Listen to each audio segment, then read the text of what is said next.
A very good morning to you all. You're watching World News and I'm your host, Klaudia Czerwińska. President Donald Trump has announced the U.S. will send top-of-the-line weapons to Ukraine worth billions of dollars. He also threatened Russia with severe tariffs if a deal to end the war is not reached within 50 days.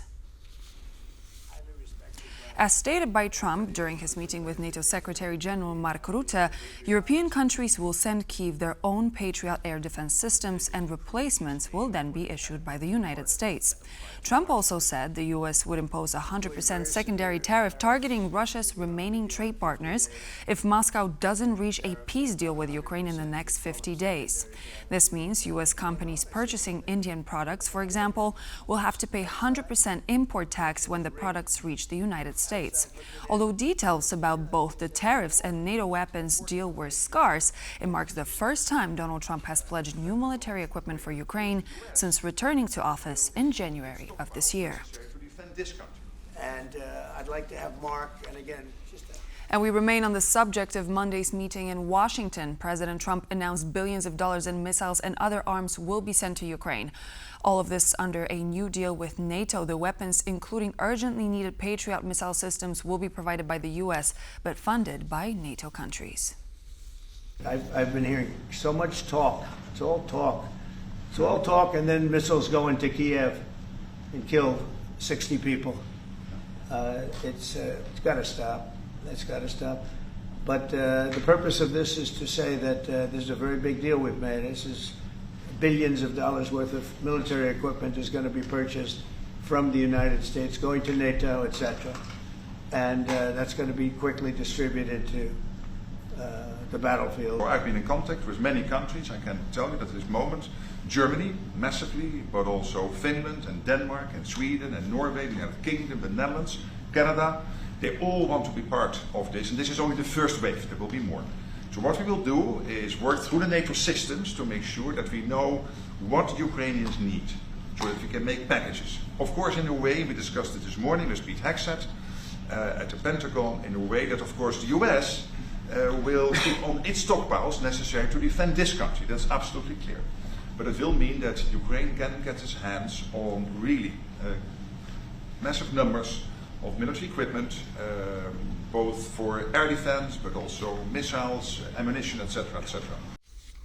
U.S. President is now seriously considering sanctions on Russia and its allies. Ivana Stradner from the Foundation for Defense of Democracies joined World News Tonight on Monday to discuss these shifting tides in the U.S. administration. I think President Trump is growing more and more dissatisfied with Moscow.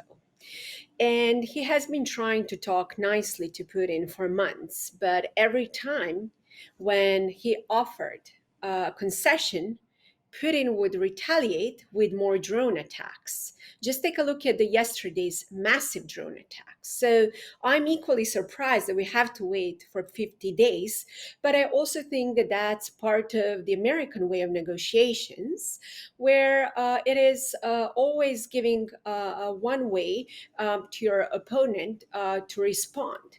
On the other hand, I do believe that his decision to ramp up Ukraine with more weapons against Russia is a step in the right direction, and the United States is also preparing sanctions on Russia. So there are really some steps that are moving in the right direction.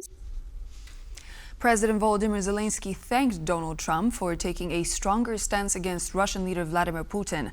During his nightly address, Zelenskyy also said he had held meaningful talks with U.S. Special Envoy Keith Kellogg, who visited Kyiv on Monday. I am grateful to our team, to the United States, to Germany and Norway for preparing new decisions regarding Patriot systems for Ukraine. Our Ukrainian and US teams are working together to provide us with the capabilities and tools needed to defend lives and protect our state. This includes American weapons and sanctions against Russia, including a new sanctions bill already prepared in Congress, as well as European funding and support for our common defence.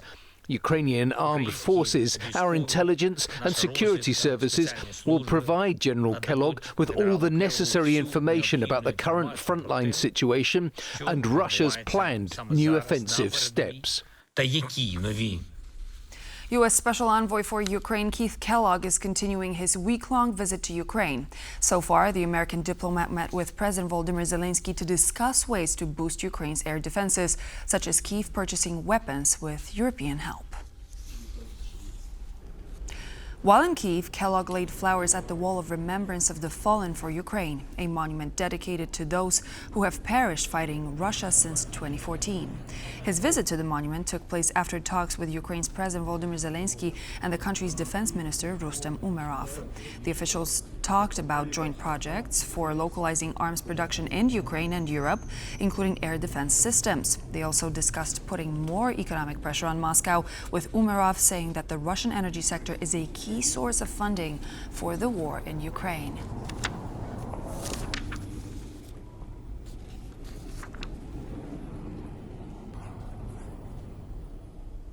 The EU's foreign policy chief Kaja Kallas has welcomed President Donald Trump's tougher stance on Russia.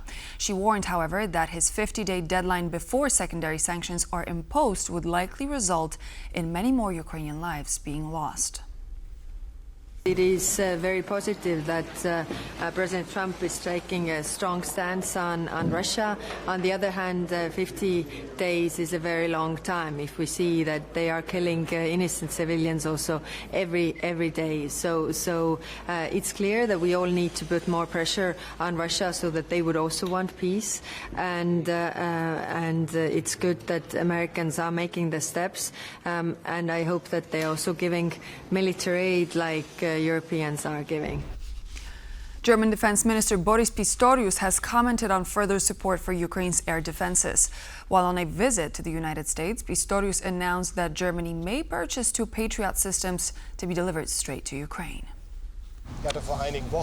A few weeks ago, I spoke to Pete Hegseth about the subject, and during the discussion I suggested that Germany buy 2 Patriot systems from the Americans and send them directly to Ukraine, knowing that we, in our situation concerning the Patriots, their maintenance and distribution, are not able to deliver a new system. But we are ready and all agree that Ukraine needs more of these systems, and that therefore justifies the purchase of 2 of these Patriot systems.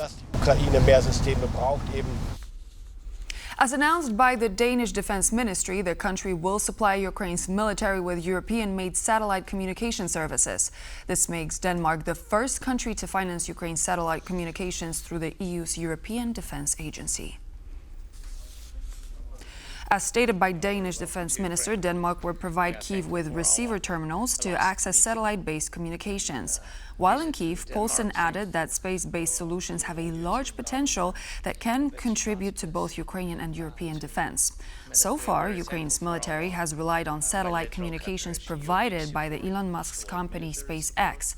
Half of it was financed by Poland, which pays $50 million each year for 21,000 Starlink terminals. Fears that Kyiv could lose access to Starlink have grown amid Musk's criticism of aid for Ukraine. Moreover, Polish Foreign Minister Radosław Sikorski said that Poland will look for alternative suppliers if SpaceX turns out to be an unreliable provider of internet for Ukraine.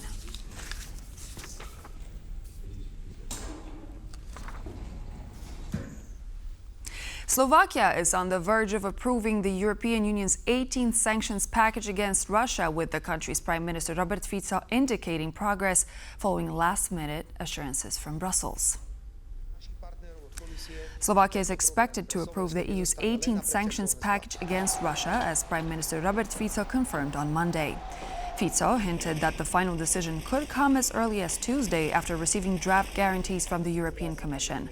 The sanctions package, which includes measures such as a new Russian oil price cap, has been delayed due to opposition from Slovakia, which has increasingly aligned with Moscow, particularly over concerns about the transition away from Russian gas. Czech Prime Minister Petr Fiala urged Fico to support the sanctions, warning that failing to do so could isolate Slovakia within the EU.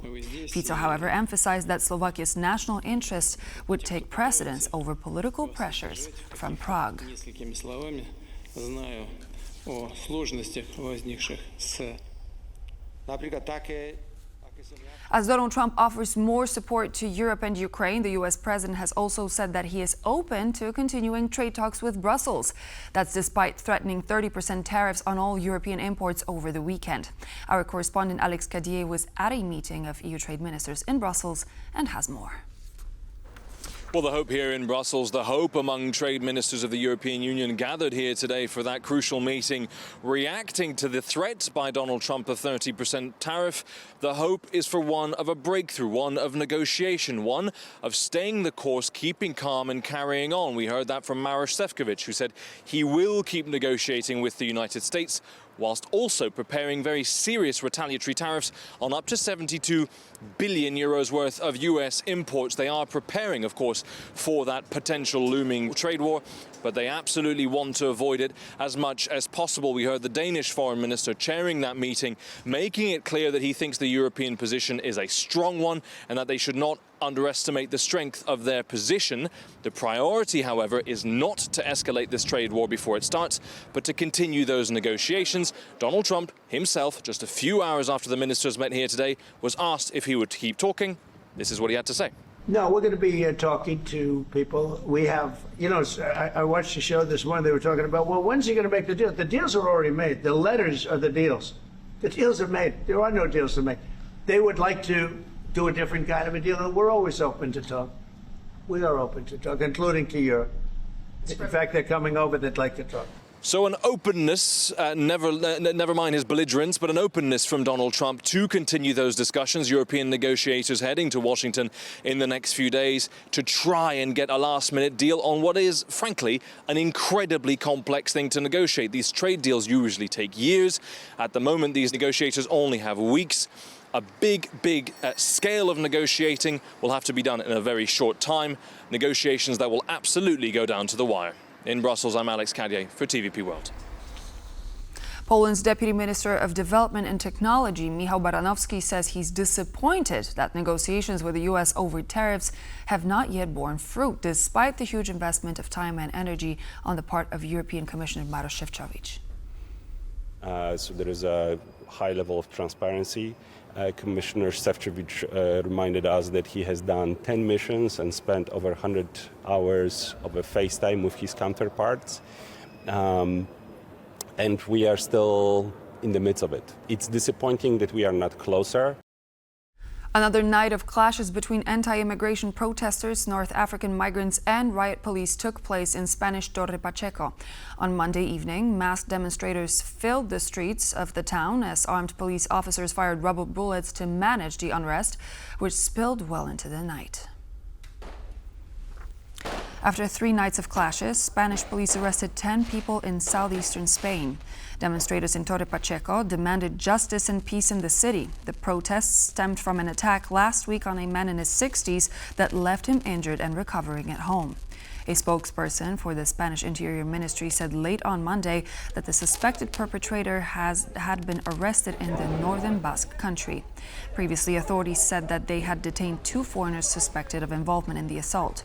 Speaking to local radio, Spanish Interior Minister Fernando Grande Marlaska attributed the violent protests to anti-immigration rhetoric from far-right parties such as Vox.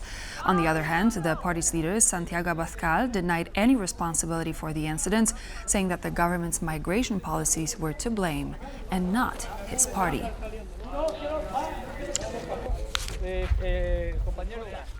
After nearly 3 weeks in space, the Axiom Mission 4 crew is set to return to Earth, marking a historic moment for India, Poland, and Hungary.